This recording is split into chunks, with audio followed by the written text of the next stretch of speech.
We're not starting. Okay. Yeah. Heads up on that, yeah. Blown away, I really like Kind of present as enforcement. Sorry. I appreciate the heads up, yeah. Over here. It's good to know. Get at it. You knew I was talking about that. Only seen this. Share that. But we don't want your- Yeah. I was very- Everything's- I looked at all these names. Yeah, that- that- Yeah, it is. Yeah. It was really impressive. I was not a nice humor. Like, we had this first couple of years. So. I did see that before. So, busy, offsetting.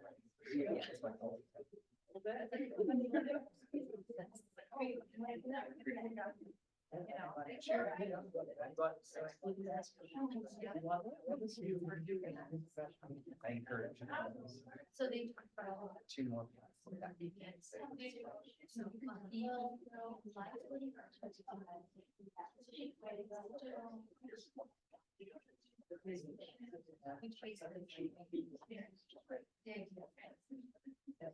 For that language. So. This is fantastic.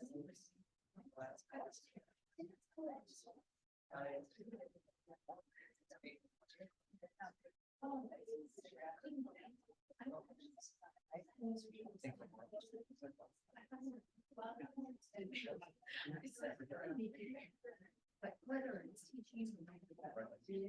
But actually, you know.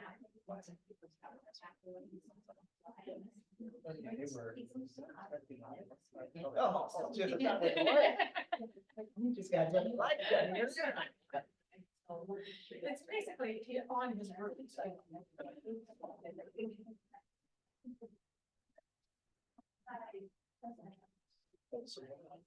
Oh, she down, Hillary? Oh, she's not. Okay. But I can figure that out. Yeah. She went like. double that. That's great. Expecting anyone else?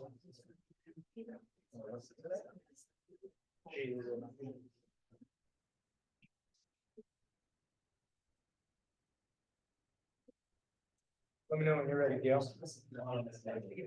We're not ready yet. I'm sure we can do it all.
Yeah.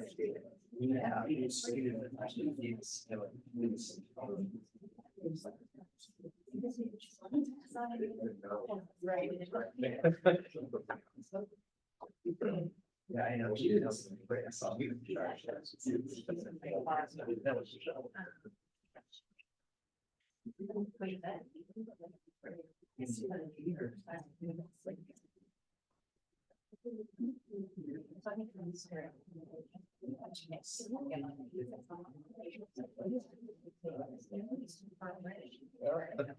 No, it's gonna be a little.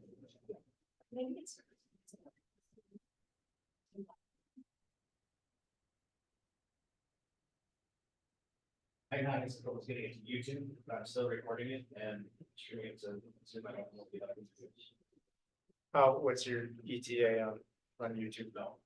Yeah, I don't know. You want to just start, and you can make a statement saying we're having issues with YouTube, and then at least you stated it. Yeah, is it being streamed? It is being streamed somewhere else Yes, and I'm recording. on the and recording? Okay. So if you Yeah. can't get in on YouTube, Jason, can they get in on Zoom? You know, you can also put it out there. Are those credentials posted? Yes, It'll be, some minutes. that's fine. It's on the agenda. Now we can get started. All right, call the 2024-2025 budget, public budget hearing. Time is 6:04, and just so everyone is aware, we are having some issues getting streaming up on the internet, so there will be a recording available after the meeting. I'm assuming that may get started here, but it will definitely be available after the meeting. We need to do a roll call. Yep. Yes, roll call, we have Josh, Yep. Nathan, Here. Melissa is absent. Benny, here, and Andrew. Here. All right, this public hearing is required as part of the district's certified budget, which will be adopted by April 30th. The board secretary is hereby directed to enter any written comments into the record of this public hearing.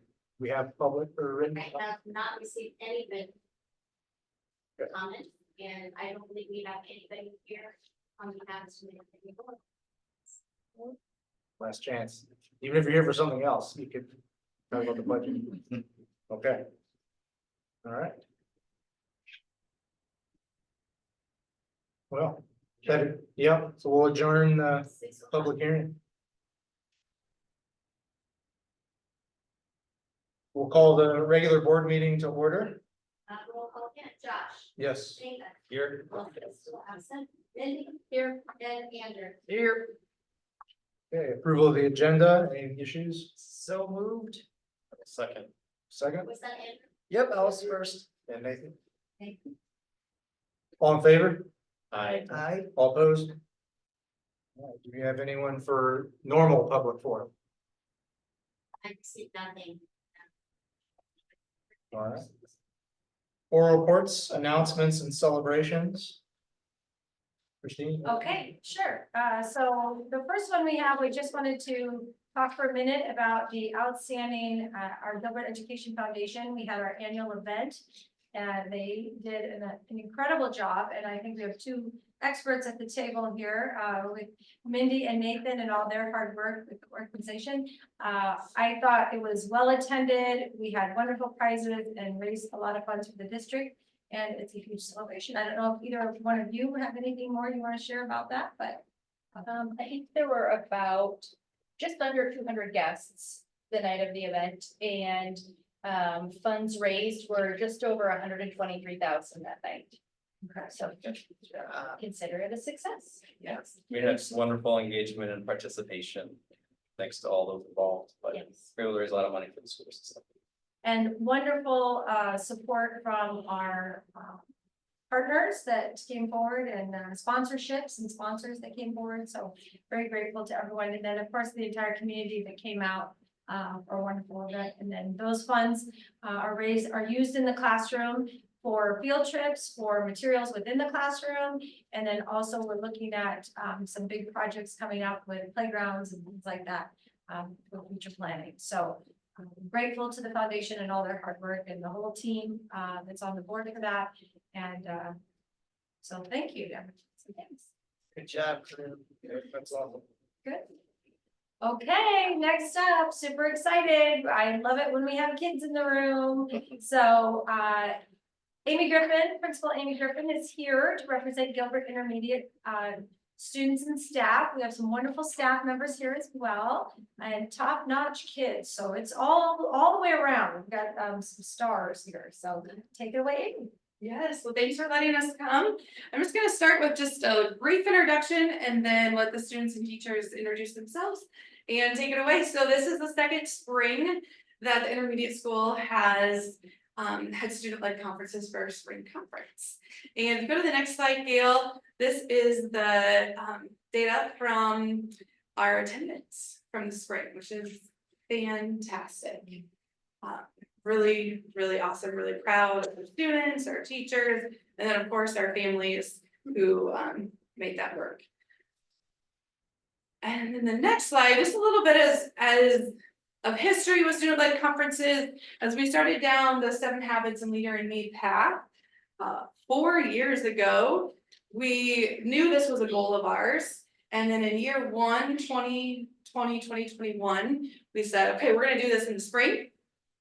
And we just didn't feel quite ready when the spring came, that it was the right move yet, as far as what our knowledge and background was on how to make this successful. And then as far as preparing our students so that they had a successful experience with it as well. And so then we bumped it back and to our first time, which would have been the 22-23 spring. So spring of 23 was our first time. And so as we look at what the research talks about with student-led conferences and the advantages and what we are providing for our students at any level, really just that ownership. And I think that you'll hear that from our kids and from our teachers today, and several of you, 2 and 3 of you, and 4 of Melissa was here, have gotten to experience it on the parent side, so that's been fun too. So as we look at just that partnership, students, parents, and teacher, you're going to get to hear from a couple of our student leaders, teacher leaders, and then by default, our parent leader who's here with a student who is willing to share as well. So I'm gonna invite the students up here. If you come on up here, boys, and introduce yourself nice and loud to the school board.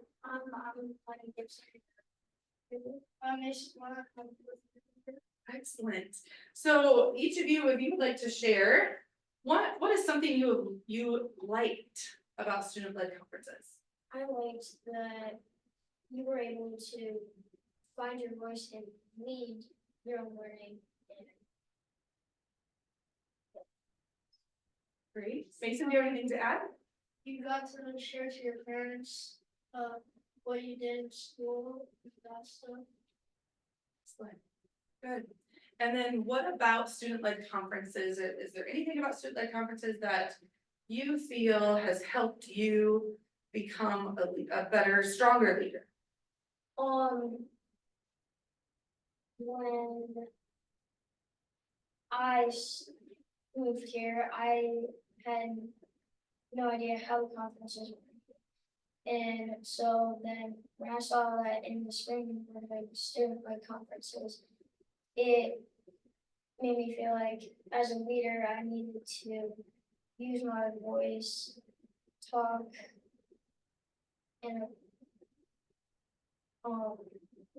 like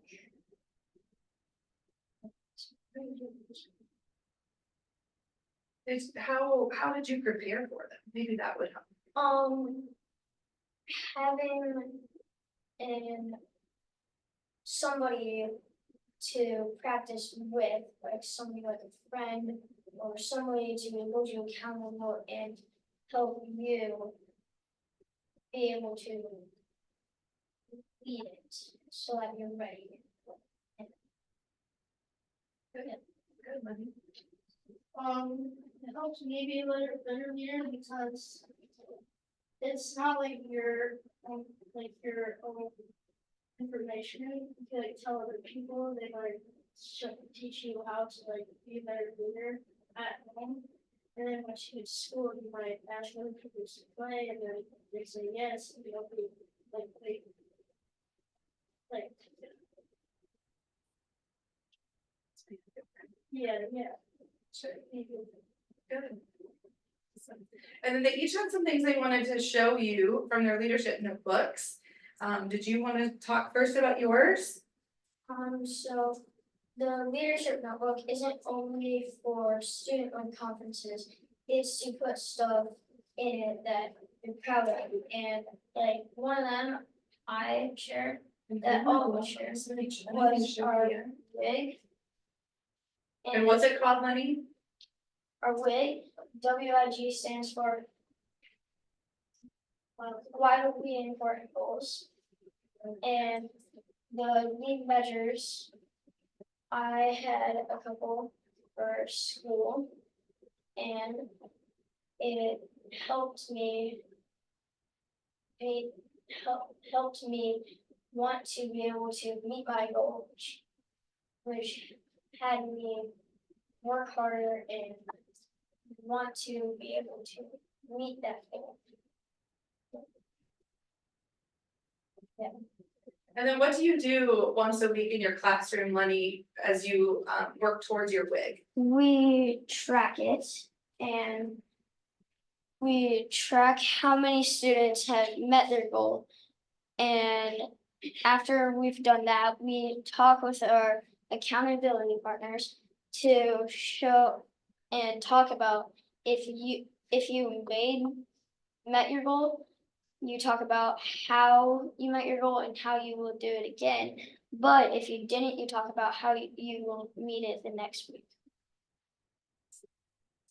Awesome. Do any of you have questions for Lenny specific to WIGs? Lenny, I'm curious, do you prefer the student-led conference or teacher-led conference? I would choose the student-led conferences because I love to plan my own. Like, I love to plan stuff and being able to plan what I'm going to talk about and what I'm going to share with my parents. I love it. That's great. Great job, Lenny. Thank you. All right, Mason would also like to share some. So this is my way. I had 2 goals that were outside of school and I was gonna make it earlier by doing like outside activities, so you can learn So when we introduce wildly important goals, we really give students their voice and ownership in what they want their goal to be. Because they have to be the ones that want to work towards it and meet those lead measures. So as you know, as adults, when we think of when we've been successful in a goal, it's really usually that tracking system that is evident. And then your accountability partners. So it's been really great, both outside of school, like Mason shared, and our in-school academic goals that we work with kids to really have them understand and see the benefits of that process. And then hopefully, as they get into the middle school and high school and life, these are just become habits, and this is what they do to become and stay successful. Can I ask Mason a question? Mason, I noticed and Mrs. Griffin just mentioned your accountability partner. So can you talk to me, talk to us about how you work with that person? What do they help you do? So in our class, we usually meet with our accountability every Monday morning. And we talk about if we met a goal or not, and how we didn't meet it or how we did. Lenny, if you didn't meet your goal, what's your plan going forward? Or do you guys ever talk about that? So when I was doing this goal, I have a new one now. And whenever I did meet my goal, or if I didn't, I would have talked about like I need to focus more, or maybe that week I wasn't focused enough or working hard enough to be able to meet the goal. So that week I would plan to be more focused and ready. And sometimes we do need to adjust our lead measures, right? If we find out they're not working. That's okay. Yes. Adjusting them is just as important as coming up with them. Yeah. I appreciate that. In a world that is constantly trying to strip away responsibility from younger children, Gilbert kids are gonna run the country here in little time, so thank You've you. got 2 of them right here. Yep, Or thank you is there for taking anything that else seriously. you would like to share with the school board? Any input on the budget? How's the budget look? Yeah, Good, okay, swear, yeah. Let's go with the thumbs up. Okay, excellent, gentlemen, you can have a seat, okay? Great. And job. also, great job. Great. I welcome our teacher leaders up here and they can introduce themselves and then they have a few things they're going to share with you as well. I'm Karen Mongar and I teach 3rd grade. Chelsea Style 4th grade. Megan Ace 3rd grade. We're ready for the next slide. On this slide, it really just encompasses the connection between parents, teachers, and students. one thing that just across the board, any conferences we were a part of, you could just see the pride that parents had for their kids. They were taking videos, pictures, just beaming with pride. To help parents come up with some good questions. Of course, they had awesome questions, but we presented them with some agendas so they could kind of see how that would go. So we prompted the students within their student binders. They had a sheet just kind of to guide them when they're talking, because they were very nervous to share with their parents. But it was a good life skill for them. So we had them reflect on their behavior, talk through some academic weights that they had. They went through and they flagged some pieces of work that they were really proud of that they wanted to share. And then this was the guide that kind of matched what we presented our students with.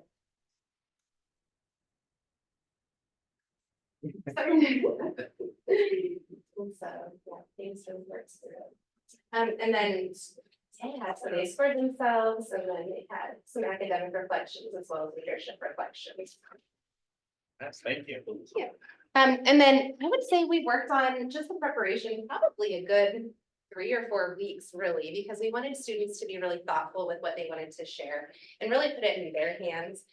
There were some pieces where you're like, oh, this would be a really great piece to show that would reflect on a report card, but then just really leaving it open-ended for something that they really worked hard on. And they did a really great job. And then from the preparation of 3rd to 4th, we loved their format that they used last year, so we used the same and then kind of just amped it up just a bit to add a couple more pieces, to go a bit deeper with the 4th graders. And we really like in the fall having just the parents come in, because it gives us that chance to build that relationship with just parents. And it also gives us a chance to really grow those leaders. We in 3rd grade, in the past, it won't be like this next year, but in the past, we've been the first year that they've done Leader in Me and 7 Habits. So they come in not really knowing much about it. So by spring conference, we feel pretty comfortable that they can get into that meeting and kind of talk openly with their parents.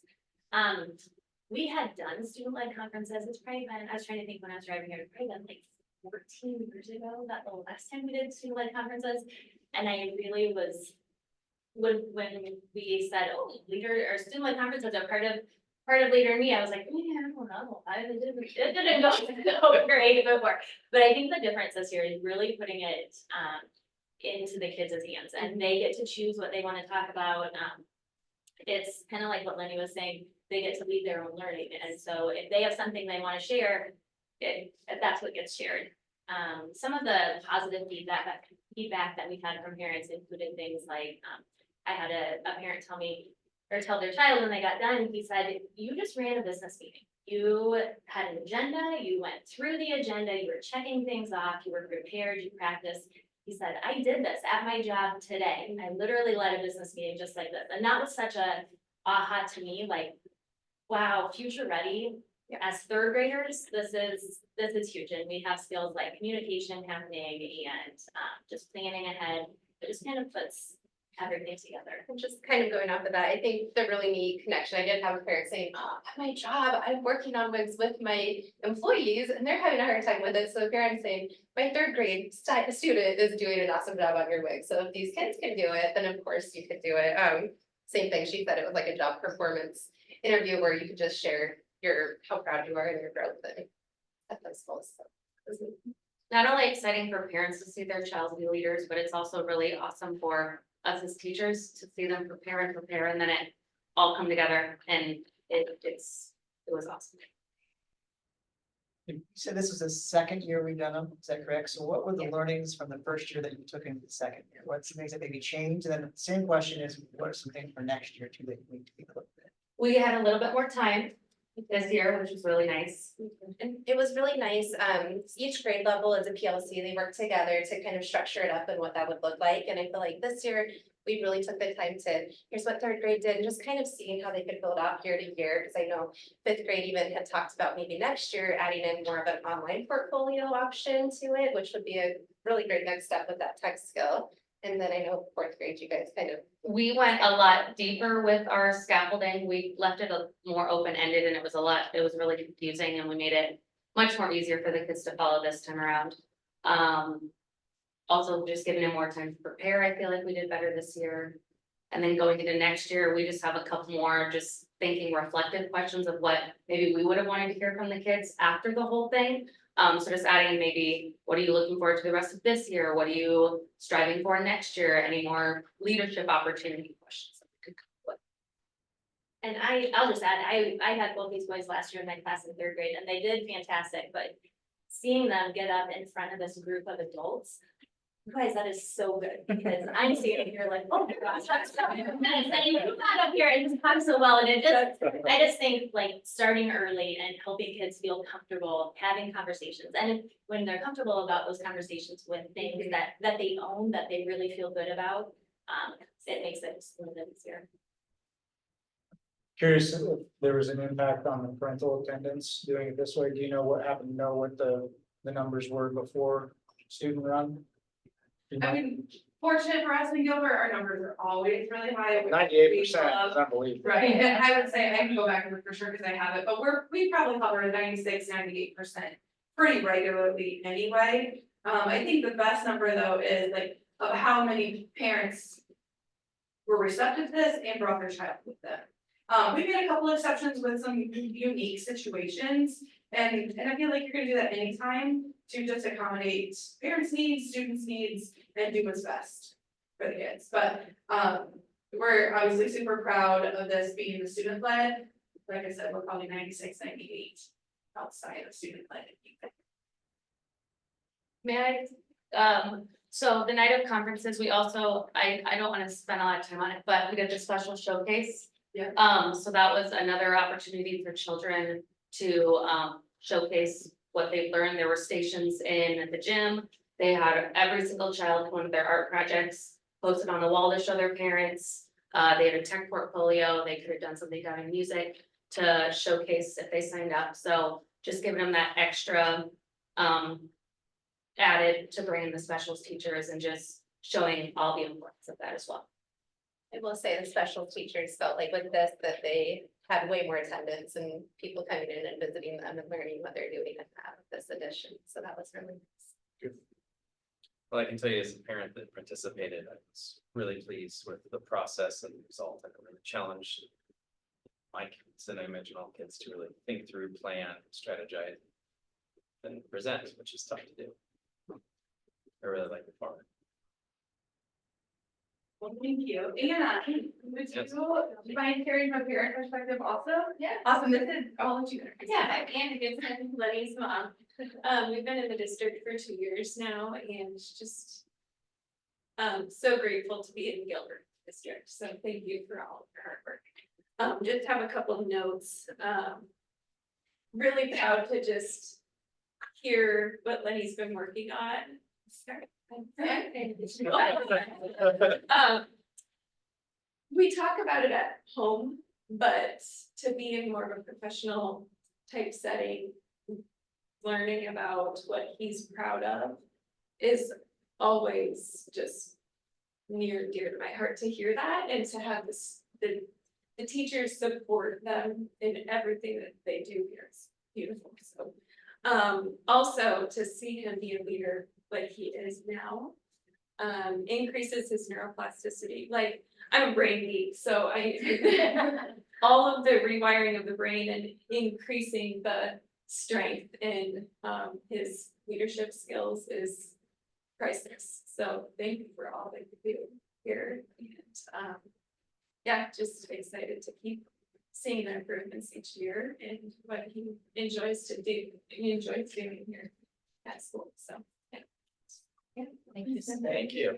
Yeah, just to wrap up, I would say, as you heard from all the adults, after student-led conferences, it is just like a mass in my office, like beaming with pride from our staff, and they are just so proud as they're like our own children and all the successes and growth that they've made. And so that's a really fun thing as being a leader in the school, seeing that, hearing that. And then I think all of this is done because of our teacher leaders leading it. And I am there to support, but the system and the framework that has been established in the last 3 years has really taken us to the next level. and what we are doing as adults, as leaders in this building, and then what we're offering and asking for our kids. And I think, as you know, risk-taking is uncomfortable. It's uncomfortable as an adult. And we see a decline, research is showing a decline in kids and adolescents wanting to take risks.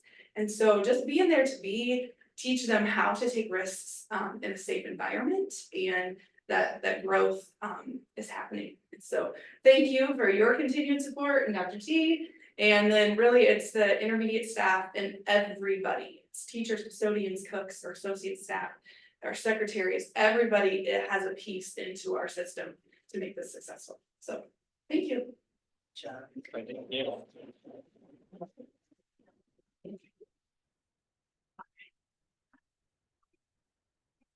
Administrator reports. Okay, yes, just real quick, a couple things. Hopefully you had a chance to take a look at the department updates. And with that, I want to just mention with the school, thank you so much, everybody. Thank you. I just want to mention in the department updates, which is not there, but I'll just stick it in here, which is we had a very successful Saturday with the high school prom and the after prom at Perfect Games. And so that was a big success.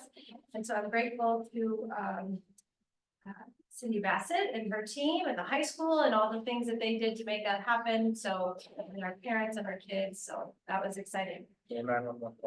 Nope, Yeah. we're all good. Nope, it's all good. So, it is fun. I will tell you, to see the kids at 1 a.m. in the morning when you're there walking around, checking it out. I was able to do that and talk to the kids, and they were having a great time. And if you don't know what I'm not even gonna say it right, a silent disco party is, you might wanna, get on board, because, the kids were wearing these headphones. And I didn't even know, I was like, what is going on here? And they're playing music in them, and you'll just see a group of kids all of a sudden break out and start dancing. And it doesn't really match with the music overhead, because it's what's going on in their headphones, and it was a very successful and super cool to see the dance parties going on, so. So lots of fun there. Also, I wanted to mention a couple other pieces. There's lots of good information in there, so please, if I may ask you to peruse that and take a look, but a couple things I wanted to highlight. One is under the curriculum piece, there's a really wonderful partnership that we're starting with EBY. And they are an aluminum trailers and truck bodies manufacturer. And again, I want to thank Mrs. Bassett and her team and Carrie Clark. They're donating some welding equipment and bringing that to the high school, which is giving kids opportunity and working with teachers to present in the classroom and providing some apprentice internships for students related to workforce needs there. So that's a really exciting piece. It's coming out of that. Also wanted to thank our team around, we had some CPI training for our special education school bus drivers. And that's if kids are having a difficult time, how do you help them? If you have to move them maybe from one place to another, there's a proper training that needs to be in place for that. And so we had bus drivers attend that drive our special education routes. And I received a wonderful email from one of our drivers thanking us for that training and how much they took away from it. So it's always nice when that happens there. But there's a lot, there is, as you know, I think our teams do a great job of sharing all the things that are going on. So I hope that you'll take an opportunity to go, take a look at the good things. Yeah. I have a question on one of them. So under transportation, there's the Finnish tornado warning protocols for buses during routes. Is that because of our tornado warnings not too long ago? And could you just tell us a little bit about that? Sure. One of the things we've been talking about there is just, there's lessons learned after moments that happen, right? So we had that earlier tornado, we had kids on buses headed out. And it was kind of like, where do we go? What do we do? And some buses came back to us and we had things set up here, but we had a couple buses that it would have been too far for them to come back. And they made some decisions, to go to the closest spot and work through that. So what we worked with, and I would really like to give Trent Becker recognition to say, let's have conversations with community people and safe places out there. So if you are on the route, you can go talk to people, making sure everybody knows what needs to happen. of course, we can't always plan for what is coming, you know, we never know, but, we want to be as prepared as we can. So, that is taking shape and getting better, so as we come into the spring, hopefully we won't have to worry about it, but we'll be ready. Thank you. Next to EBY trailer, I think they're up in Story City. Yes, and Wow. what's exciting, I believe they've started this partnership, I think at Roland Story already, and so it's great that they've kind of been through it with Roland Story, and then they're coming to us and reaching out. We're really grateful for them.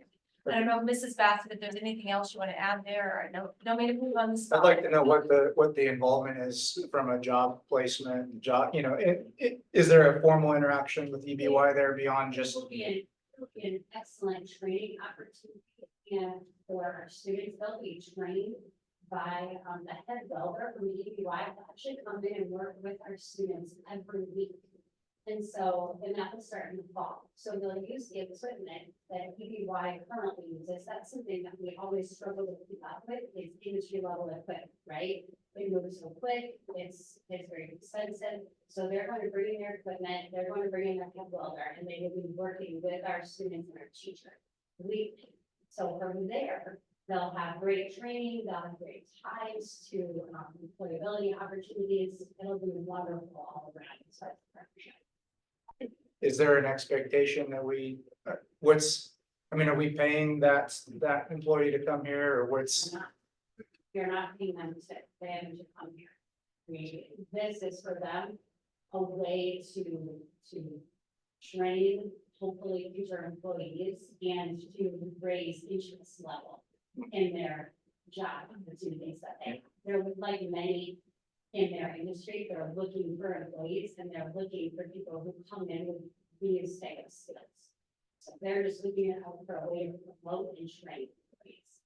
Do you think volume wise, attendance wise, there's a decent likelihood that some of these students will end up going off and working there? I do, we absolutely have students, high school students every year who are interested in the welding industry, and students who, whether right out of high school or soon after, head that way. I know right now we have a couple seniors who are already, in addition to going to school, they're already working in the welding industry. So, I mean, that's just part of it. So this will provide a great, a great connection for those who want to go into that industry, but also when you think of a career in engineering, for example, to have this as a basis would be huge. There's a lot of other fields that you can go into, and having done this type of hands-on work will benefit. That's where we see this partnership being really important as well.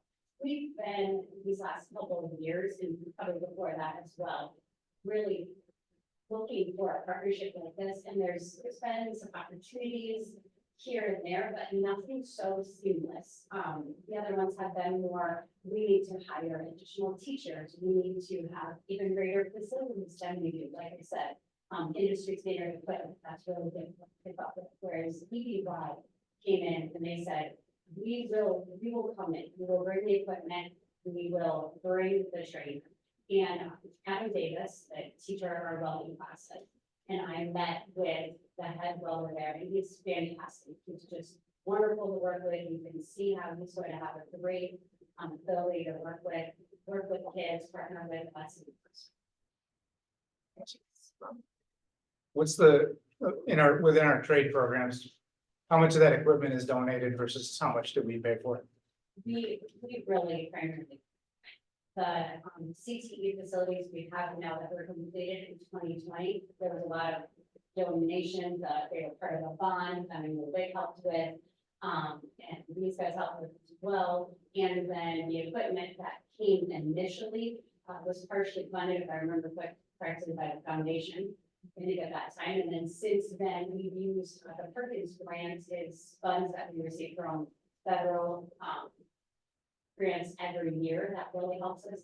But we're talking there, I mean, between $8,000 and $14,000 a year, which is wonderful. But that covers all of our CTE programs, our family and computer sciences, our industrial tech, our agriculture, and it covers all of it. So we use that money and try to upgrade equipment little by little each year. But this will make a big difference for us. Awesome. They'll actually be in soon to install it here in the next month. I would expect them to be in to install it, so then it would be great to talk about, who would like to come in, you guys would like to come in, visit and see some of it. And then, we'll likely have DUI come and sometimes I would school year to meet with our current welding classes and work with them a little bit. And then, our scheduled visits and work with them will start with our fall classes. Awesome. Just a couple other, thank you, Mrs. Bassett. Just a couple other things I wanted to highlight. Please take a look at we are in spring activities, full, and there are a lot of kids out for middle school track, boys and girls, and all of our sports. So that's always good. I like to see our kids that are involved, so that's good. And then also I just want to have you take a look at our business department has been very busy. Gail's very, very busy over there. And one of the things that we've been spending a lot of time and discussion on is with some of the legislative pieces that have passed, we're gonna have to have more discussion around those things, but trying to figure out how we're gonna make some of those things happen related to budget.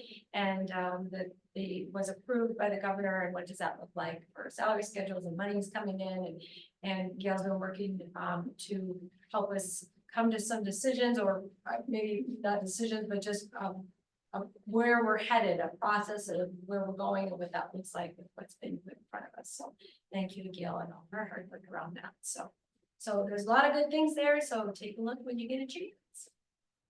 And then I'll just hop into the next one if that's okay. The next one I'm very excited to report on is we had our first mental wellness community meeting. And I will tell you, I could not have been more thrilled. We had over 60 people come, and we had students in the room, and we had community members and parents, and just a great group come together to say, what is mental health, mental wellness, and what are some needs that we have, and let's start creating a plan. The idea is this group will meet about 5 to 6 times. This was the first meeting. We'll go into probably September of next year to take a look at some outcomes related to it. I thought it was an outstanding evening. I know Andrew, you were there, Josh, you were there. I don't know if you have anything you want to share, but I appreciate it. It was truly a community meeting. It was not just a school district thing. It was a wide range of representation from all different types of, again, locally invested community members. So I think we'll get good perspectives, and it won't be a singular focus. And I'll echo what Josh said. I was amazed that my biggest takeaway was just the audience. Just the people in the room, how much they cared, how much they wanted to be there. I mean, you name it, students, parents, grandparents, doctors, I mean, everybody across New York is in that. So it was really neat to see from a little community in Iowa, Gilbert, Iowa, and have that amount of people in the room to talk about mental health. And it was, I mean, everybody was head forward listening, and it was a really cool evening. I was kind of blown away by the whole thing. So whoever put that all together and found the people, kudos. It was a good representation of our district. Yeah, I was most impressed by the students that spoke. I mean, like, you could have swore they were 30-year-old, staff members. And I found out they were 15, 16 or whatever. It's like, wow, okay. So once again, they outdo us on the mental health realm and understanding themselves. It's important to remember.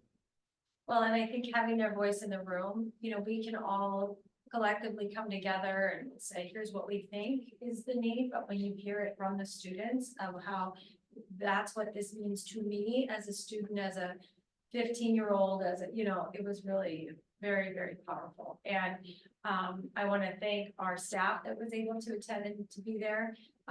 The lead on the project, the organizer was Lindsay Good, so I want to give her a recognition on that. But this came from as administrators, when we worked together, we talked about, what is it that we need? What are our next steps? And that's what it was. Let's have a community meeting. I've shared that with all of you.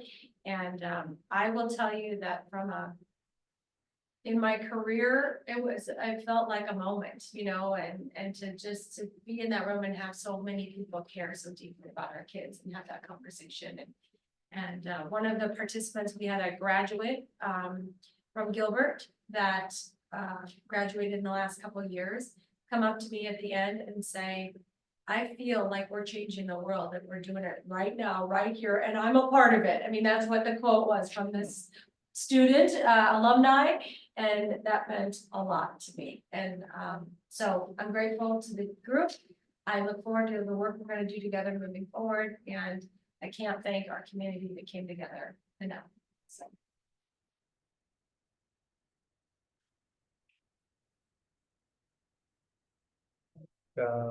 Board reports. Graduation. Yep, just letting you know, graduation's coming, May 26th at 2 o'clock at, the Gilbert High School Gymnasium, and I know that Mrs. Bassett, Mrs. Bassett and her team are getting all ready for that. Lots of good things to come and great graduates, and, so that's what I have to share about that. It's coming up. We're excited. Policy committee. I'm excited to hear about your future plans for ChatGPT and locking that thing down. Got it all in there.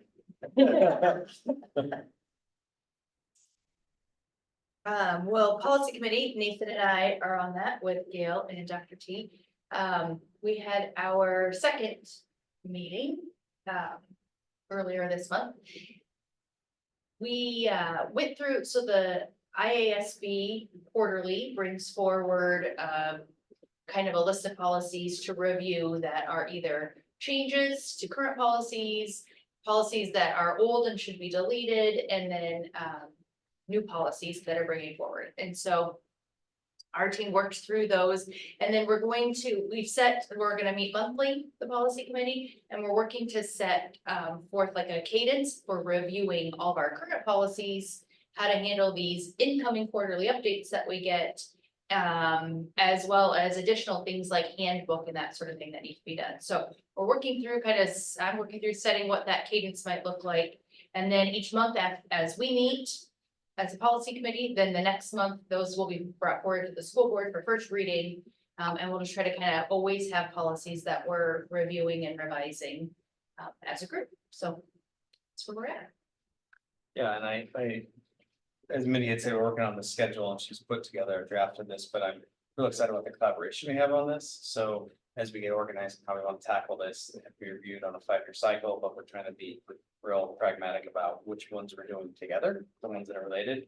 And in these meetings, we've had wonderful collaboration with the administration as well. And you can see on every one of these, something's changed. And so real excited about where we're headed with this. And you're using the assembly program now, is that?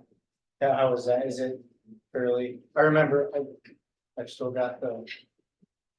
You know, The binder? Yeah, yeah. What's that process? So I think Gail can probably answer that. Yeah, better. Gail's the one that gets in there more than Nathan and I do so far. But it's all in there for Yeah, how so, we can see it. yeah, so, when we work on policies, and this is changing where, they're gonna get permission to.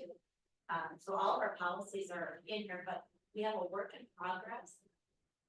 Which all the changes and tracks individual, for example, what we're working on right now, that will come back.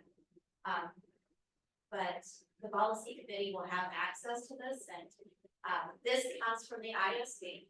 And it's color coded with changes, and we need to tweak it, because sometimes we have different language than what ISD has, so we make sure our language stays. And then we review that during the meeting.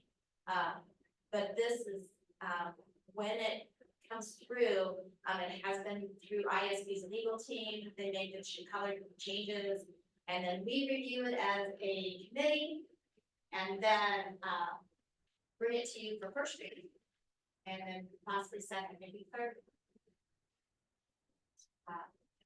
So right now, we just received another, policy update, so that will be reviewed in April at our April meeting. And those are already in the work in progress, so this is part of the assembly, so it works really nice. keeps track of where we're at. So this is the draft, and then as we stats change, like, so after tonight, so after tonight, some of the board meeting, or the board, policies that we're talking about, smoking, drinking, and drugs. We're having first reading tonight, so it's going, that says first reading, so that changes, so we know, a systematic way of keeping track. I think the other thing that's nice that Gail shared is, with our group, is that any other school district that's on Assembly, we can see their policies. So if we want to like compare, okay, well, what is another district's policy look like in comparison to ours, we can do that. Without having like make a bunch of phone calls and ask around, you can just go on and look, so. Yeah, the platform is clearly a very good investment. Anything else on policies? All right. Facilities reports. We got Patrick here. Noah. Sorry, I am not an Andrew. I love running just a long meeting. And you're gonna say. That's all I like, things. Oh, yeah. Yeah, Yeah. Good conversation. There's nothing wrong with that. thank you for being here. Yeah. We're excited for what you have to share with us today. I'm gonna let this guy start with some pretty videos and pictures. Are we good with the PowerPoint or we figure it out? I'll preface this, so most of you probably know that we are under a month away from the project going out to bid, the elementary school, so our team has spent the last couple of weeks meeting with all of the teachers and focus groups and Stacy and her staff. And making sure that all of the discussions and communication back and forth is encapsulated in this final project. So these are really fun meetings for us because it's a time for us to export everything and throw it all onto one PowerPoint and say, this is everything we have to date. So these are the types of videos that we went through. What you're looking at right now is the front of the building. So that point that you're looking at would be the main entry. And then off to the left here is pre-K and kindergarten and all the other classrooms. The red portions that are kind of sticking up, if you're familiar with the plan, is all the classrooms are kind of gathered around this central hub. And so that sticks up and it creates a really nice interior piece for all the classrooms to gather around. It looked like it was trying to go to the back. You wanna? Sorry, I tried to pause it. Okay, that's okay. Here's the bag. This would be like where the current baseball fields are now. We're using precast construction on this, so there's been quite a few iterations back and forth. It's been kind of a fun process going back and forth and making sure that visually we're making precast, which is a material that's usually used in warehouses, and it's not super easy to make look pretty, but I think we've gotten it to a point that everybody can kind of be proud of and make it a staple within the community. So the taller building there, that's the gym, just Yep. everyone knows that.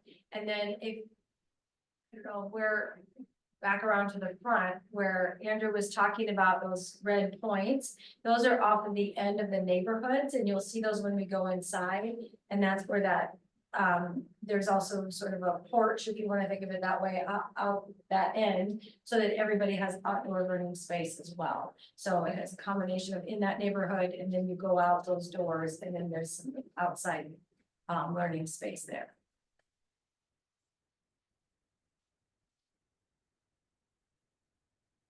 So this would be the route that visitors would take every day. So you come in through a secure vestibule automatically into the reception area. So you would check in at this front desk, and if you were to go backwards, you could go back into the school. But we're actually going into, this would be Stacy's office with space to grow, so a future vice principal. I think we have some resource teachers back there, and then we're getting into workroom and eventually into the staff lounge, which got glowing reviews at our staff meetings. A lot of, compared to what they have, I think there was a lot of excitement about having a good space for potlucks. Just to the left there, there's lockers, did you see those? That's for our associates that maybe they have, so they can have their own space to put their things in. There's also, kind of went by that little computer area there, same thing, maybe they could go on their break and set up their computer and have a little time there to have some privacy. So we built that in, so CMB's been great. Thanks. This next view is, so for students walking through, if you're not checking in through admin. These are the more public spaces, so not quite your educational spaces, this would be the lunchroom. So that door would actually be up most of the day, they would go in and be served. And then this is where they would be their eating. Can you pause? Can we pause? Sorry. If you go back just a minute, Jason, sorry, to the G on the wall, that G will light up. And when you see it at night through the window, the G illuminates. And so it's pretty cool, and it won't be too bright, so it won't keep anybody awake at night. We know we talked about that too. But because it's far enough back, but this is the commons cafeteria space. Or yeah. And that's a good point, because up front, we try to keep everything really red, school color, kind of a neutral palette. For the public, if they're gonna be here, or like high school students need to come to practice afterwards. This is still kind of true to what we did at the middle school entry or what might be happening at the high school. And then it gets a little more fun or educational as you move back into those grade level classrooms. So I don't wanna, can I talk about You go the ahead. nature, Yeah. nature, sorry. So you'll see as we travel in just a minute, there's an overall theme, and I wanna thank Stacy and her teachers and everybody at CMBA for listening, and DeNovo for being a part of it. There's this idea of a tree that has this nature look. You'll see it as we go through. It's kind of this green at the top. When we go into each neighborhood, that tree will evolve based on seasons. So that tree kind of changes colors as you're learning and growing. You might be in spring, you might be in summer, and then we're in fall. And so you'll see that tree exist in each neighborhood, but it sort of changes along with the neighborhood that belongs to the grade level. So, Yep. did I explain that well? You did, and if you press play right now, actually, so. You'll go right underneath one of them, so right in the center, right when you walk in. That's gonna be the media center, and that's where they all kind of blend into one, so we'll take a walk through there and see how the seasons meet up, but first. This is the gymnasium area, so again, this is, tried to stay neutral to school colors. It's a full varsity size court, so, if a high school needs to come in and practice, you have that. At your access, but most of the day, this will be used for, elementary gym class.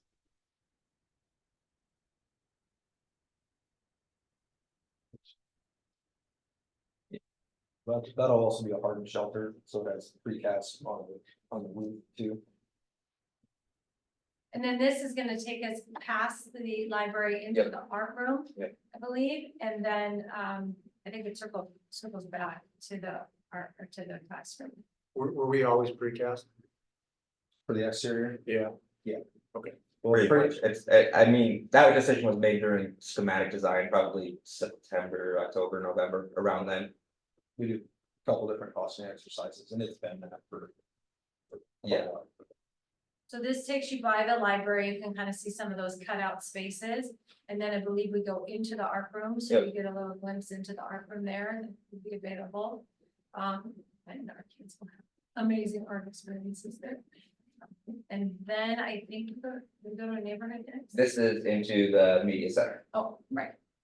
So a couple things, you can see the tree there, and then the mural will look a little different, but it gives that idea of seasons there. There's a place for kids to sit, and then the teacher or the librarian can read, kind of in the corner there. And you can see the tree that actually has a little alcove there for kids to read inside. This is a neighborhood, or is this a neighborhood? Yep, this is kindergarten, and they're all kind of set up the same, so you would walk in and you have your lockers on the right, bathroom on the left. Before you get into the actual center space that's elevated. So this is an example where the teachers were really involved. We had conversations around, should those locker spaces be in classrooms, or should they be together? And the teachers wanted more space in the classroom, so that's why they're outside. This takes you to the tree, and then you can see the different classrooms, kind of those rounded areas outlines each classroom. And then that's coming out onto that porch, if you will. for outdoor learning space. There is just, I'd like to point out, there's a lot of furniture in that neighborhood, and I'm not sure ours will have that much furniture. I'm curious to see how those actually end up, because there's supposed to be a space for what you can't do in the classroom. Right. So running and jumping and learning by being active, so it's always fun to see how every different school uses them differently, but I'm sure it's. I say the same thing about, there's so many blank walls in all of our renderings, and I can't wait to see it all filled up with art projects and just the stuff that we can't really imagine in our renderings. I didn't include the other two neighborhoods, so, Fine. Yeah, so the other neighborhoods, just so everyone is aware, first grade, second grade, very similar. You go into it, they have the lockers on one side, the restrooms on the other. There are safety things in place so that if there were a safety issue, we have doors that we can bring together so that we keep everyone safe in the neighborhood. And then the classrooms have there's lots of space in the classroom, so the teachers have what they need. The teachers have given lots of input about where they wanted tack surfaces, where they wanted counter space, and so that we could make the best classroom and overall school for kids. So, I don't know, you know. One thing I was looking at is just, it looks like from the, if you're in the neighborhood, you can basically see every corner of the. So, is there any discussion on that from a safety perspective, or? We're building this to that safety standard, right? I don't know if they address that at all. Or essentially, is there an area of refuge inside the classroom? so. 'Cause it doesn't look like it. It's not every wall, every corner is visible.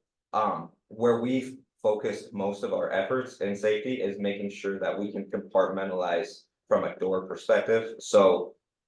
If you go in the front door, there are 2 or 3 separate security points that a button can be pressed and you can no longer go there. So, we have had those extensive discussions. There are a couple different thoughts as far as the amount of glazing on classrooms. Some want more, some want less. And so we tried to kind of straddle a middle ground on there. With the emphasis on making sure that if we have this class here, we can lock down anywhere else, and we need added security measures at this point. So there are a lot of different aspects to that.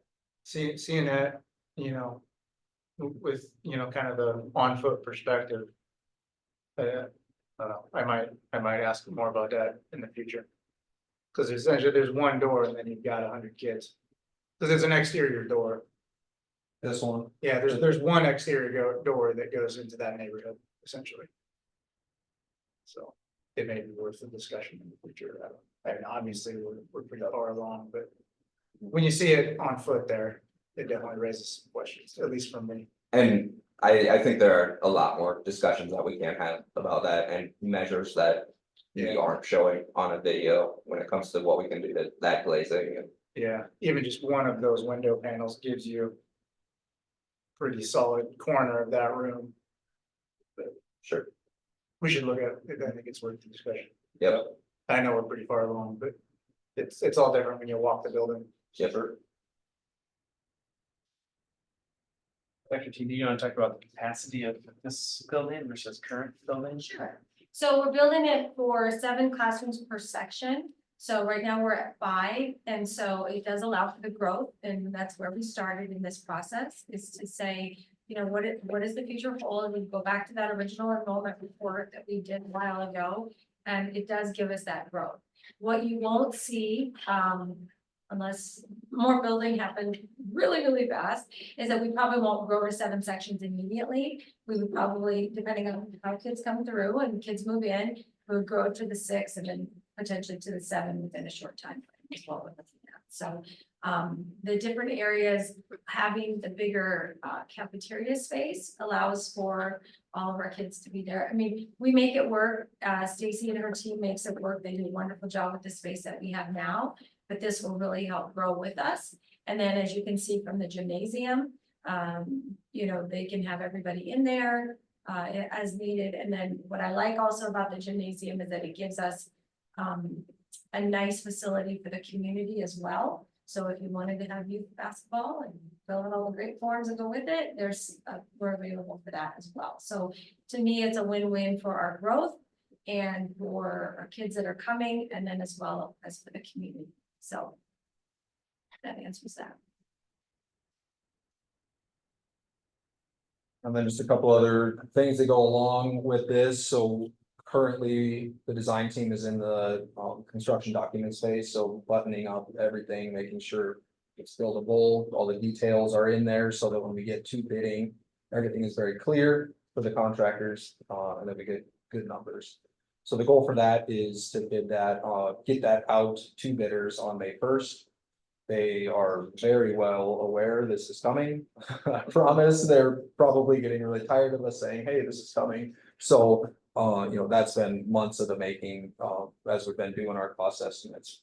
They know it's coming, they've seen the drawings to this point, but they haven't been able to really, sit down and put their number to it. To the final documents. So that's how we've been getting our information up to this point. We'll get those back about the second week of June, and then we'll be good to go at that point and go through contracting, and that July, August time period is when things will actually see happening. So this group, the design team, and then the facilities team, so Josh and Nathan, we've been meeting bi-weekly with Dr. T and some of the other staff, and that's our facility committee that goes through and talks, those kind of big picture things, makes decisions as we need to, we can be pretty efficient that way. So we've been having those, we've been having meetings with the city, we've gotten through planning and zoning, so that got over that, and then now we're currently targeting the 22nd city council meeting to get the approval on the project. So with that in step, we're perfect. If we don't get it then, still go out to bid, but we anticipate the design team working hard and getting all those documents put together, making sure that everything's buttoned up and that approval happens. So we had a meeting last week with the permitting department and who they have do the city inspections. We talked about our processes, making sure that we understood everything that needs to happen. So I feel very confident there. Middle school, we starting May 1st-ish, right as soon as school gets out. So we'll be mobilizing, I think, a little bit before that. We've had the pre-construction meeting. Mr. Danielson knows what's going on. So that's in the process. Right now, we're doing the submittals for that. So we're well underway with that. So all the products that are going to go into it, go through the architect team, go through our team, make sure it's right, and that things are getting ordered. So just work in the process with that, and then hopefully, we're targeting a substantial completion date of September. So.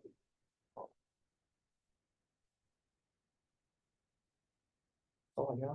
Middle school, how will that affect the school opening then in August? I mean, I assume you guys have all figured out, but there are not gonna be issues with it. Yep, so we're working through, or we have worked through that, and we have that process.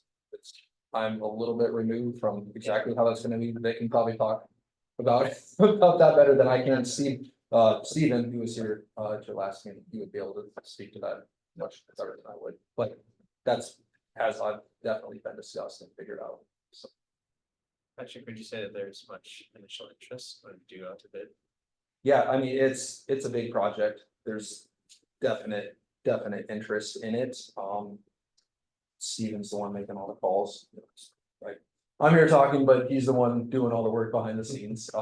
So yeah, but I've heard nothing, but yeah, there's a lot of interest in this project. So, working with these guys, making sure that everything's buttoned up, that our bid packages are solid and really well written is that final phase that we're in, to then be able to get it out there and make sure that you guys get a good price for the project. So that's what we're hoping for. Absolutely. Looks great. Thank you. Yeah, it's great. Yeah, that's pretty exciting, right? It is. It's neat to see it. Yeah. There you go. Well, and I just want to thank Patrick and his team. Patrick if you had a chance to read all the documents he sends us on Fridays, I know that takes a lot of time to put all that together.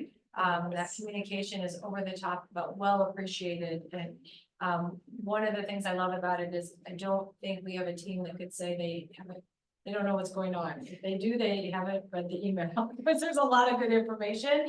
So thank you, because I know that takes a lot of time. I am really grateful to everyone that's involved in all these projects, and next steps for us and for you as a board will be, I think, once we get through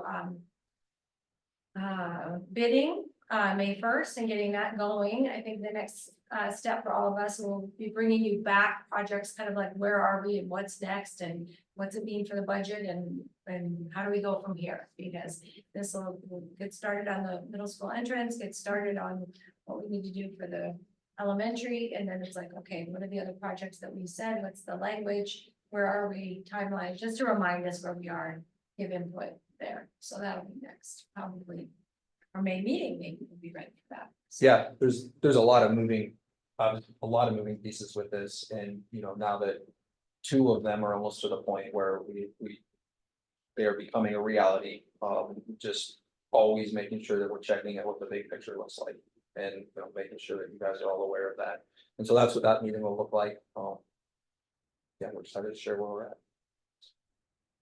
I also want to thank Patrick and Andrew, because I think I talked to Patrick at like 4:30 and I was like, we're showing that video, aren't you? And he's like, of course we are. So, and here it is, all it's ready for us. So thank you for you guys getting that. It was ready, but we just had to get it all. So thank you. Thank you. Yeah, thank you. Thank Yeah, you. any other questions? Oh, it's great. No, you're doing great. Thanks. Try to get really good review now, right? Thank you. Makes sense. Thank you. All right. Old business. Consider / approve the 2024-2025 certified budget and levy property taxes for fiscal year 24-25 for the regular program budget adjustment as allowed under section 257.14 Code of Iowa. Okay, Gail, so any- what's in it? Okay, so the budget hearing we had tonight, the SSA was not here in time for when that was published, so that was published at 6%. And that rate was 17.19567, which is the same as our March 5th, March 25th, hearing. Since then, we have a 2.5 SSA. So the levy rate is gonna look more like this.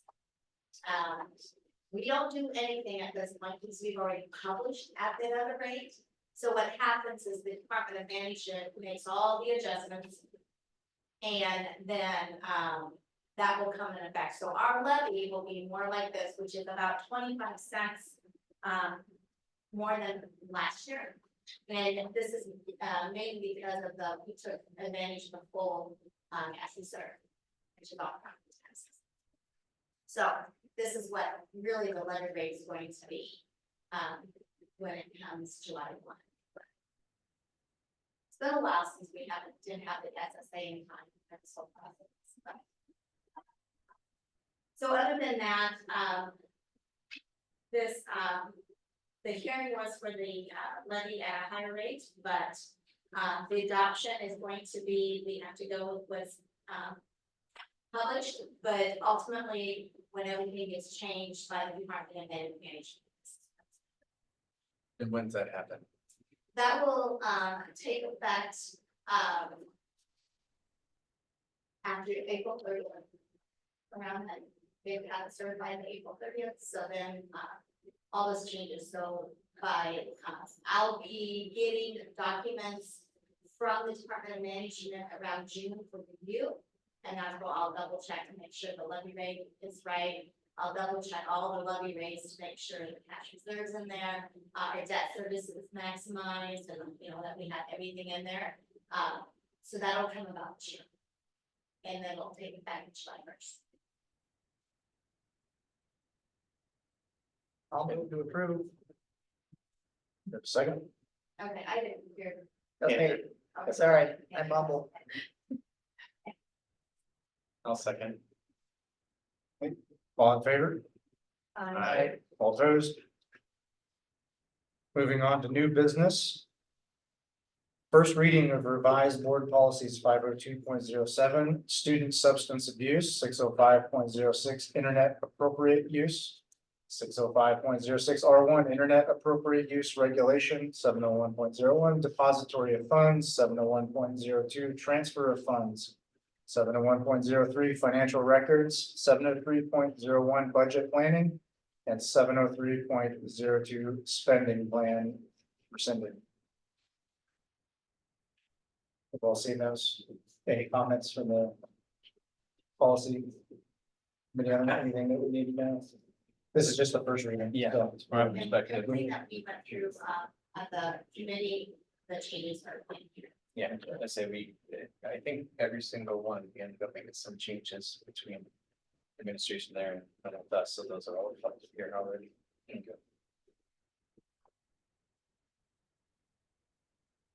First reading of new board policies, 605.08, artificial intelligence in the education environment, and 605.08 R1, artificial intelligence in the education environment regulation. And I'm a little interested in this one, so we just give it 60,000 foot view on that. Yeah, so, for this one, this came from the IASB. Not that So, I'm not looking at it, but I'm looking at you. oh, I'm sorry. Yeah, I don't mean to jump in on that. I didn't target you with that Yes, question. that's okay, I appreciate it, thanks. Ironically, actually, we had conversations before the IASB had come out. And we were having conversations actually about what we should be looking at drafting a policy for AI usage. And so actually, we were ahead of the curve some, and then the ISB came out and they had some guidance on this. And so being that it comes through their legal team, we figured this was great guidance to start with. So you'll see that it has pretty much all new text because it's new policy, but we went through that and thought it was a appropriate drafting for how we look to use AI here. So we went through all of that, and once again, this is the first time I have a policy like this. I think the other thing that we discussed is this is something that's new for all school boards to be dealing with, and the IASB, and so we think this is a policy that's going to evolve many times over time here, and so although it may not be perfect, it's what we have to start with, because we have to start somewhere. And then we see it evolving and changing as time goes on, so. So this would still be on the, it's not 5 years, 5 year. Yeah, I imagine. Do we need to change this frequency on something like this? I see this coming out as a frequent quarterly update from IASB that, yes, we don't have to technically review this again for 5 years, but I think it'll come out as another quarterly update, even in a year. Yeah, I hate to This will be, get to where it's instructionally used and it doesn't match our policy that was, decades, 6 months later, it's decades behind. yeah, so this is something that we think we'll have to review regularly because it's so fast moving. And then, as we talked about, this policy had tentacles into other policies about how's work represented, what about ethics? And so then we looked at other policies that would overlap some with this, and what does that look like? So it has several tentacles, so I think this is something we're gonna look at a lot sooner than 5 years. Maybe it's probably close to every year, we should likely be looking at this. And then also, you'll see on several of these, where it says the superintendent or designee, that's a conversation we had as well, whereas a lot of these were on one individual, but well, we need some more bandwidth there, and so we have a little more structure to, there could be designees appointed so that we can have a better reaction to these. So you see that on a lot of these policies. I think this is also a great example of how policies need to be somewhat general, because the specifics behind it, sometimes you need both. It's like tight loose. This is the way I like to think of it. Sometimes it needs to be tight, but sometimes it has to be loose because the practice might be different, and we want to make sure that it aligns and it also matches up. That's part of why you go through the 5-year cycle to say, Nathan brought an example. It's not this one, a different one that had some outdated language. Just the language around technology was outdated, because probably the last time that was the word, and now we use a different word for that, and so that was a good example of how sometimes policies change just because our terminology changes, and other times it's about, is that our practice? Is that really what we're doing our best? So. Thank you. Yeah, absolutely. Can't wait 20 years to look back at this policy and just like laugh at it. Like, it's something like that, you're like, what were they thinking? Yeah. I Yeah. didn't even know what it was. Our kids are like an encyclopedia. Yeah, right? Yeah. I always look at, I look at artificial intelligence as like a calculator 30 years ago. you know, like, Exactly. It's just, it's a whole new realm, and it'll change education. Thanks. All right, moving on. Consider / approve Allers Cooney attorneys as bond counsel and disclosure counsel engagement agreement. Proposed issuance of approximately $15 million in general obligation bonds series 2024. We're getting ready to go to sell our bonds, which is, we're estimating August 12th as our bond sale. This is, we're preparing to, of the 35 million that we approved at November 7th election. We're gonna do 15 million at the August 12th date. So we're preparing for those documents to go out and prepare to sell 15 million. So it's gonna start with an engagement, a letter for approving Allers to handle the legal counsel. We'll have another approval for Piper Jaffray, I believe, next month, but Allers is the one, they're our law team to manage the legal aspect of the bonds. Any other discussion? Have a motion? Motion to approve. Have a second? I'll second. All in favor? I, I, All opposed?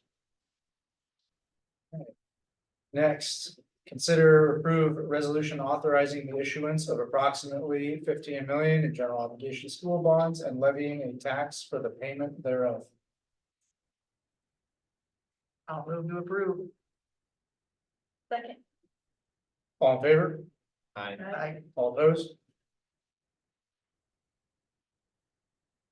Consider / approve resolution declaring an official intent under Treasury Regulation 1.150-2 to issue debt to reimburse the school district for certain original expenditures paid in connection with specified projects.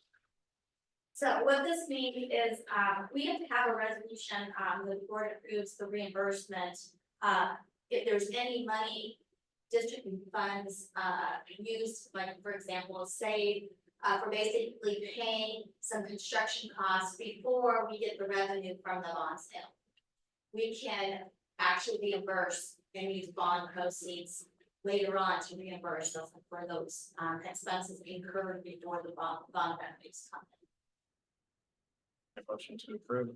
Second. All in favor? Aye. I missed that. Nathan first. Approve. Yep.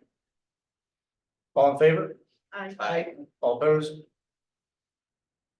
Consider / approve resolution amending the resolution authorizing the redemption of general obligation school bonds and levying a tax for fiscal year 24 for the redemption of general obligation school bonds adopted April 10, 2023, and approving the second amendment to escrow agent agreement for the redeemed bonds.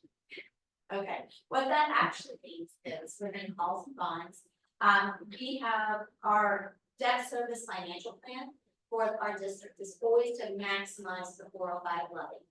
So when we went to the voters, said it's not a new levy, it was just basically renewing it. So because we always use the maximum 405 to prepay some of our principal and interest.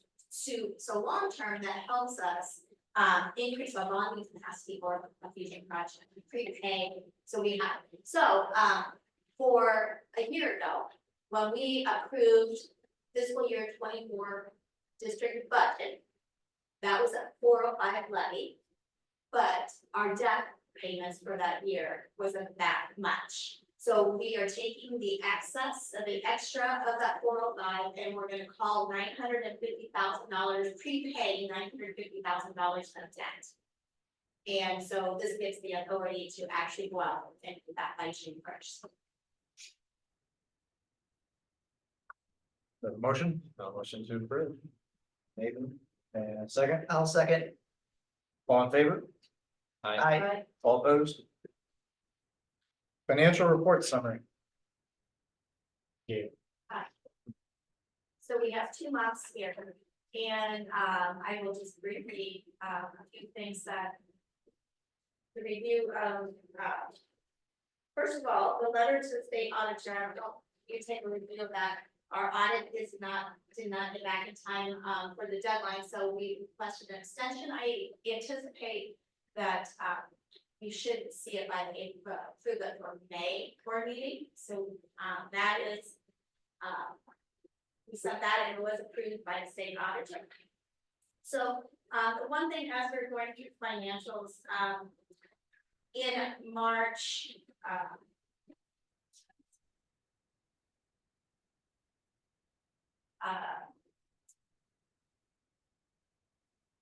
The general fund, the balance on hand before it's just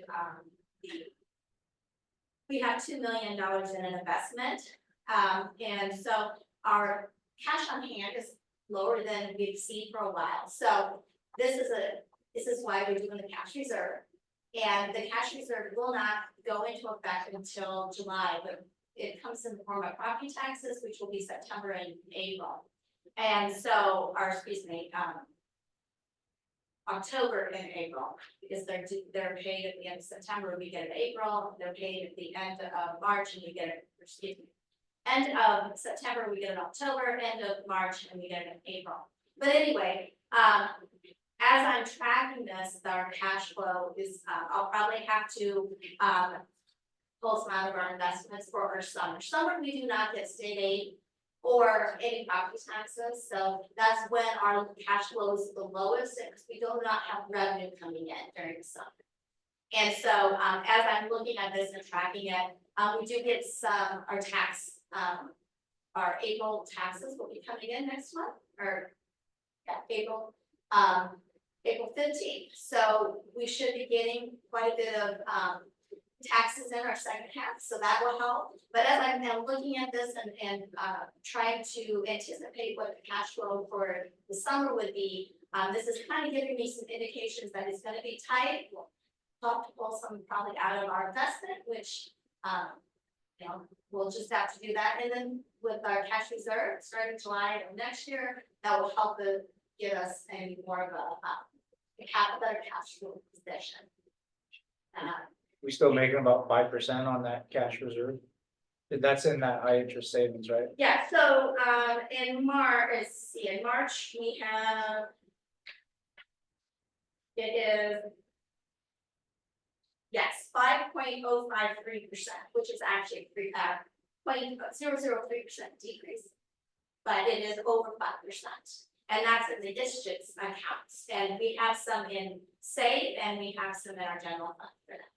Then we also have in SAVE, we have some at the Avail Bank, and that is earning 4%. Do we have, is that recorded under revenues, or is it just, we're just allowed to let that account go higher?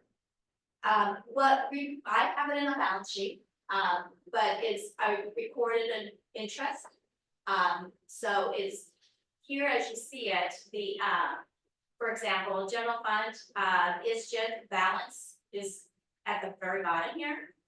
And the SAVE account, those are the balances of what's in ISJIT and earning about that 5%. And then the others for the SAVE is in the beginning balance up here. Because it's in our checking account, but it's our checking account, but I have this sub account within at our Avail Bank, where we have our checking account, so. Hoping not to have to transfer it out. We need it, so we haven't had to. But other than that, I'm not too concerned. And then the other, we'll talk about coming up here. Our next is with this being here, it shows that our published budget, we're in line for the published budget, the budget year that we're in. But when you look at the, we're going to have to amend So I trying to forecast what's gonna take place between now and we have to amend our budget before May 30th. For the current year, because the year ends June 30th, so we have to amend it by May, so trying to anticipate, because of construction and the pre-sell or prepaying off $950,000 of debt. That has, the construction and the prepayment of debt, is going to show that we are going to overspend in the total expenditures of the debt service and construction. So the red, and the nutrition program, we're spending money because we have money. And so, that shows that we are going to overspend, so we need to increase those. So basically, there's 4 lines of the published budget that we're approving tonight for this year or every year. And you are not to exceed, the board is approving expenditures for in these 4 lines: instruction, student transportation, construction, instruction, and then all other services, and then non-instruction, and then total expenditures, which is included of construction and debt service. So you're not allowed to overspend your budget, which this is the fiscal year 24 budget. But as I'm forecasting, it shows that we are. So all we have to do is publish in the paper, increase our line, those 4 line items. And what I'm going to do is, if we're republished, if we have to amend, I'm gonna increase all of them. Just because you don't want to amend and then you still go over. That is counterproductive. So, I'm gonna go ahead and, put some figures and increase all 4 lines. And even though we anticipate the 2 lines here, instruction and, other services not to, but I'll include it all, and then, we'll have a public hearing, I published in the paper. Same thing as we did tonight, we amended, you approve it, and then I have to go to the Department of Management and sometimes things sneak up, like last year, by the time you get done doing all your accruals and everything, you may, we went over and did not amend. All that's going to do is when we have our budget or audit, they'll make a comment saying, hey, you went over, the board is aware of this, you're supposed to amend before you go over. And sometimes there's so much that happens in the months of accruals in the month of June, July, and August that you can't anticipate in of that happening. So sometimes it does happen, we don't amend it, but this clearly shows that we are going to increase. So to do our due diligence, we do need to amend it. Because it shows that we're going to, and I'm anticipating that, so just good. So when you amend it, you added enough that you won't exceed it after you publish it then? Yes, that's my plan, so it may look like, are you kidding me, like, show we're gonna have $90,000 in instruction, but it might be $589,000 for approval, like, but if we're gonna do it, let's make sure we don't vote if we're going to amend. So what is the magic number? Which is why I asked, because it's a gamble, but It is. if you do, we won't exceed it. What I do to anticipate this is I bring forward, I look at what we did last year at this point in time. Trying to think of, okay, so where are we at now? What's the difference? And then trying to plan accordingly according to that. What we did, what we're tracking this year. And then my best guess is that. Sure. With that number, so we will have that amendment hearing on MMA for the at 6 o'clock, just like we did tonight, for the current fiscal year. Other than that, just very busy with all construction. It's like a whirlwind right now. So many places here, all necessary getting approved. That's all I have to say. Thank you. Thanks, Gail. Thank you. So the next thing would be setting that meeting, budget hearing, right? That's what we're doing here. Consider approved fiscal year 24 budget amendment hearing for Monday, May 13th, 2024 at 6 P M. Have a motion? So moved. Second, Second. all in favor? Aye. All opposed? Moving on, consent agenda. Anything need to be pulled or discussed? All right, we have a motion for approval of the consent agenda. I'll make a motion to approve. Second, I do have one question on the bills. yeah, So there was a charge on here, I was gonna ask you about this, Dr. T.